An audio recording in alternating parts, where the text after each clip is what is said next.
खुश हो गए और कहने लगे कि इतना अच्छा काम आप कर रहे हैं। अभी हमने लाल बहादुर शास्त्री विद्यापीठ में लगभग 200-250 विद्वानों को वहां इकट्ठा किया। हमारी जो वेद संस्कृति है, वैदिक संस्कृति है, उसके बारे में बहुत सारे पेपर पढ़े गए।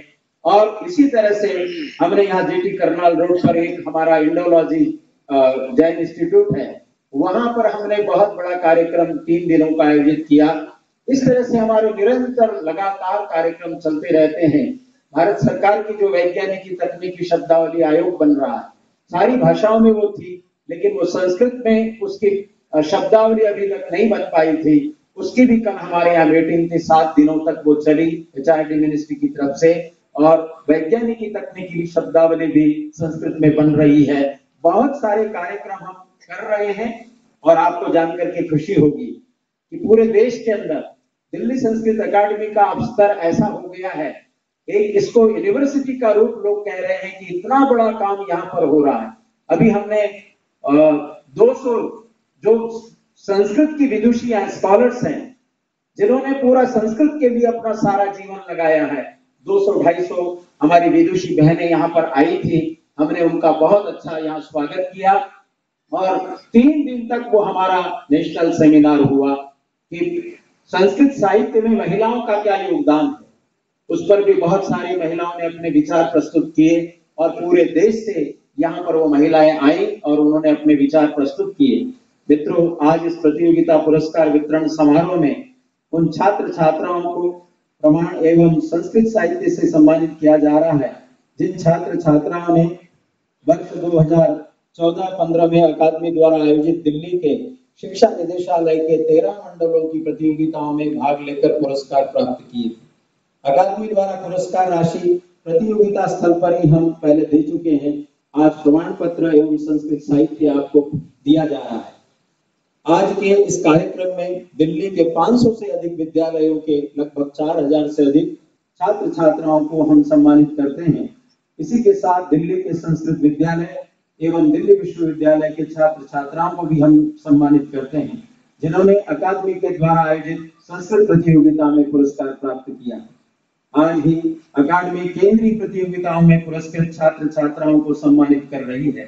अकादमी के द्वारा संस्कृत के विभिन्न प्रतियोगिताएं विद्यालय, महाविद्यालय एवं संस्कृत विद्यालय स्तर पर पूरे वर्ष चलाती रहती है। हमारा जो ये सत्र है निरंतर चलता रहता है। जैसा मैंने अभी आपसे कहा कि एक भी दिन हम ऐसा नहीं रखते जहां पर हमारा कोई कार्यक्रम न हो। बहुत अच्छा प्रकाशन भी अकादमी की तरफ से हुआ है। बहुत सारे विद्वानों को बुला करके आज की आधुनिक विधा से हम संस्कृत को कैसे जन जन तक अपने बच्चों तक पहुंचा सकते हैं, इस विषय में भी हमने बहुत सारे यहाँ पर वर्कशॉप आयोजित किए। उसमें संस्कृत सिखाने की छोटी छोटी पुस्तकें हमने बनवाई। अभी बहुत जल्दी एक और बहुत अच्छी पुस्तक आपको हम देंगे। वो पुस्तक जो है बहुत सारे विद्वानों ने आकर के लिखी। उसमें एनसीईआरटी का प्रतिनिधित्व था, एससीईआरटी का प्रतिनिधित्व था, दिल्ली यूनिवर्सिटी और दिल्ली के बहुत सारे कॉलेजेस के, जिन्होंने पूरा जीवन संस्कृत साहित्य के लिए समर्पित किया हुआ है। ऐसे उन विद्वानों ने उस पुस्तक को तैयार किया है। उस पुस्तक के अंदर लगभग 20 लेसन हमने दिए हैं, संधि से लेकर समास, कारक, वर्णमाला, उस सब को हमने बहुत अच्छी तरह से उस पुस्तक को बनाया है। वो अभी प्रेस में है। बहुत जल्दी वो पुस्तक जब आएगी तो आप उस पुस्तक को भी अपने विद्यालयों के लिए मंगा सकते हैं।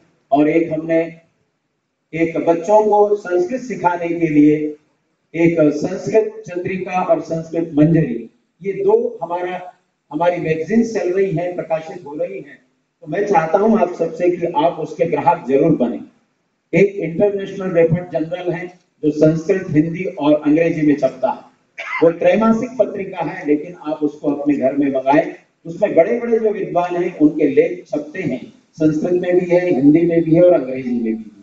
इसी तरह से बच्चों के लिए हम चाहते हैं, जैसे हिंदी में बहुत सारी पत्रिकाएं छप रही हैं, चंदा मामा जैसी पत्रिकाएं, और भी बहुत सारी पत्रिकाएं हैं, तो संस्कृत चंद्रिका नाम से हमने एक पत्रिका शुरू की है। मैं आप सबसे निवेदन करना चाहता हूं कि आप उस पत्रिका के सदस्य जरूर बने, अपने विद्यालयों के लिए वो पत्रिकाएं मंगाएं। आप ये ना सोचें कि संस्कृत केवल अकादमी ही इसका प्रचार प्रसार करे। जब तक आप उसका प्रचार प्रसार नहीं करेंगे तब तक संस्कृत भाषा जन भाषा नहीं बन सकती है। और जो मान्यता है हम सबके मनों में और लगभग सारे लोग ये कहते हैं संस्कृत भाषा पढ़कर के हम क्या करेंगे, संस्कृत की आज मान्यता नहीं है। पर ऐसा नहीं है, जितना सरकार काम कर रही है उससे ज्यादा हमें भी एक्टिव होने की जरूरत है। एक एक व्यक्ति यदि ये प्रण कर ले कि हम जिस संस्थान पर काम कर रहे हैं वहां पूरे मन से हम यदि काम करें और अपनी बात बच्चों तक हम पहुंचाएं, उनके पेरेंट्स तक पहुंचाएं। संस्कृत में जो चीज आप बच्चों को दे सकते हैं, यावत जीवन वो बच्चे आपको याद करते हैं।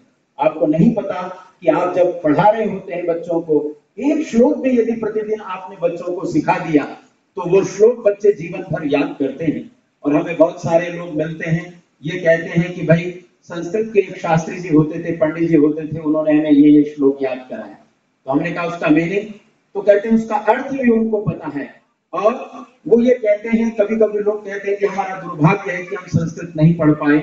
लेकिन मित्रों, आप जहां जिस संस्थान में, जिस विद्यालय में, महाविद्यालय में काम कर रहे हैं, इतना अच्छा हो कि आप अपने मन से बच्चों को पढ़ाएं और उनको ऐसी तैयारी करें कि यावत जीवन वो आपको न भूल सके। दूसरे विषयों के जो अध्यापक है उनको तो बच्चे भूल जाते हैं, लेकिन संस्कृत के जो शास्त्री हैं, आचार्य हैं, वो बच्चे यावत जीवन उनको याद करते हैं।